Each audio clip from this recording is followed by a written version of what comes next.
we just finished the AISM mini MUN, the second one we've ever done, which is a small conference. We only debate 4 resolutions. It only takes 1 day, and it's just our delegation. Everybody in our group kind of represents a country. Well, they do represent a country, and then we asked Tim to chair, and Jill was our chair this year. We had 4 topics, which was Blood Diamond in the EcoSoc Forum, gay rights, well actually LGBT rights in in Human Rights Committee. Then we also discussed nuclear arms, and that was kind of the General Assembly, but we also debated funds, meaning that it was related to EcoSoc. And we finished off with the debate on the Ukraine crisis, which we actually discussed in the forum of Security Council, which was a lot different for all of our delegates, but it was fun because it was something new that we tried. Doing the conference here at our school was a lot easier since that, due to the fact that we didn't have to go anywhere. It was easier for me and the other student leaders to organize because we could just print out everything ourselves. We could communicate with people a lot easier. All we had to do basically is book the auditorium and a couple of projectors, which Ms. Kanan helped us with, Mr. Kanan and Mr. Parsons. Well, we basically got there, and we all dressed up, came in suits in the proper attire, and we spent the whole day in the auditorium. We had breaks, and they were different from other people, so we wouldn't get distracted. And we started off with blood diamonds. I think that as we started debating, we tried to start off with the easier topics so that people could ease their way into it, because it was some people's first actual conference. But overall, I think it went really well. For me, because I've done EcoSoc before, that was the one that I did at MUN.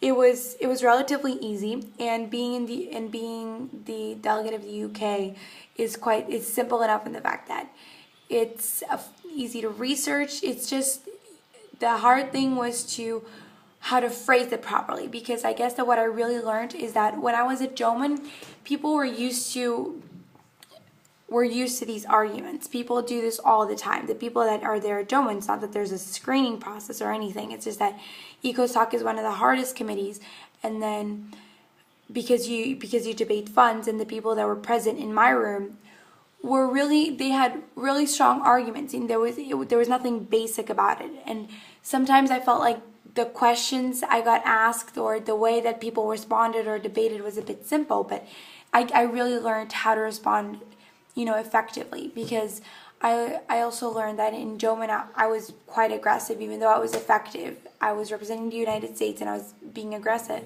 in the sense that I wanted my clauses and my resolutions were very straightforward, were very hard and to the point.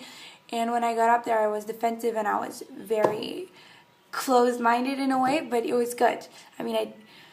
And here it was kind of like when people aren't really sure of what to say, so they say kind of things that can be interpreted both ways. So if for some reason they were interpreting it wrong, one of their answers could have still been right. So it was tricky to deal with, but it's always good because it actually taught me how to be a better delegate, because I will always encounter people like that in my life. And it taught me how to lead better, because it taught me how people like to learn. One time when we stopped, because we stop every single, in between every single debate, every single resolution, before we switch to a different resolution. And I used to and I talked to the delegation about it, and a lot of the new ones just said, oh yeah, it's just kind of hard to keep up. So that was my method of kind of like helping them out, slowing down the whole process. Then we went to LGBT rights, which is gay rights. So even if you didn't do a lot of extensive research, which is required really to be a good delegate, and I find fun because you learn a lot of things about your country and about other people's countries. But LGBT rights is something that it's common knowledge really. Like the research for that didn't have to be extensive, and that was the resolution that I helped write. It passed. And it was a fairly easy debate.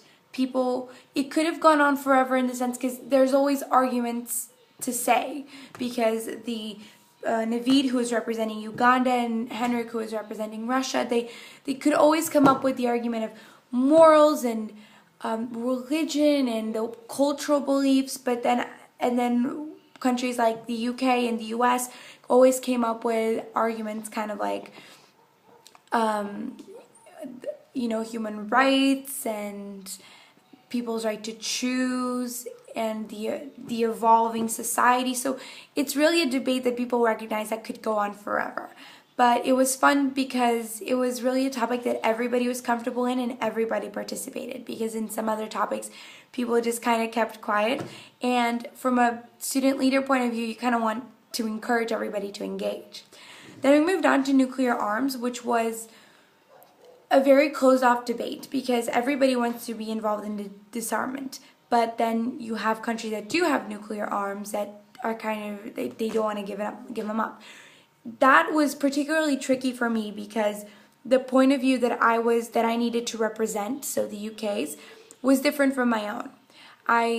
When I was researching and when I was doing my unbiased research, meaning I wasn't just researching just what the UK wanted, I kind of did come to the conclusion that the best solution would be to disarm. And then I did submit a couple of clauses with that, and then as they kept getting shot down, I kind of realized that it wasn't because people didn't think that was the best thing to do, is that their countries didn't think so. And that may seem like a very simple thing to do, but it's hard.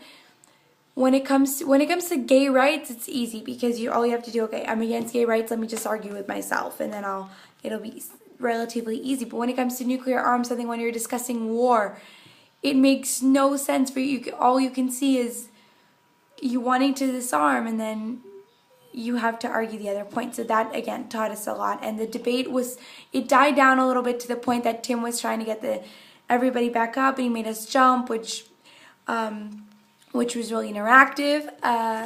But we then picked it up with the Security Council debate, which was on the Ukraine crisis. That is where everybody needed to have done a lot of research.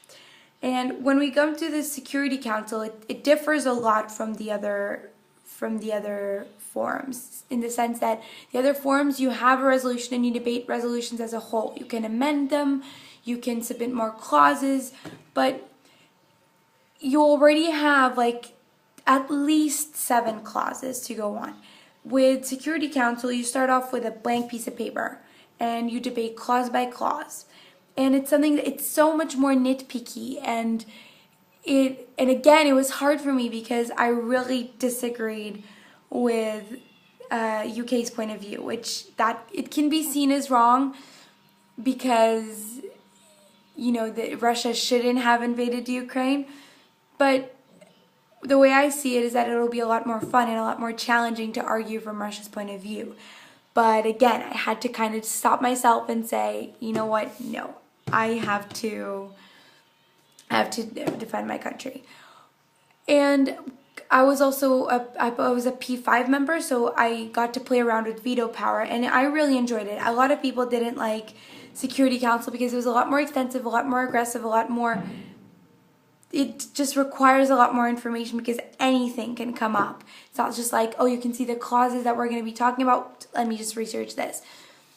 But I really loved it, and I'm glad that we got a chance to practice it because we usually just do General Assembly.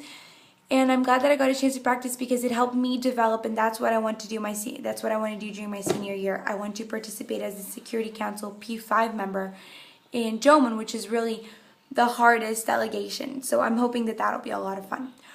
Overall, I learned a lot, delegate-wise, got a lot of feedback, and I got a lot of ideas because when you see people debating, you kind of see what needs to be worked on. So me and the other student leaders, being Ashar and Josh, really got a lot of ideas on what we want to do, how we want to do it, and hopefully we'll be getting a lot of that in the meetings that are every Tuesday after school for an hour. And yeah, that was our mini conference.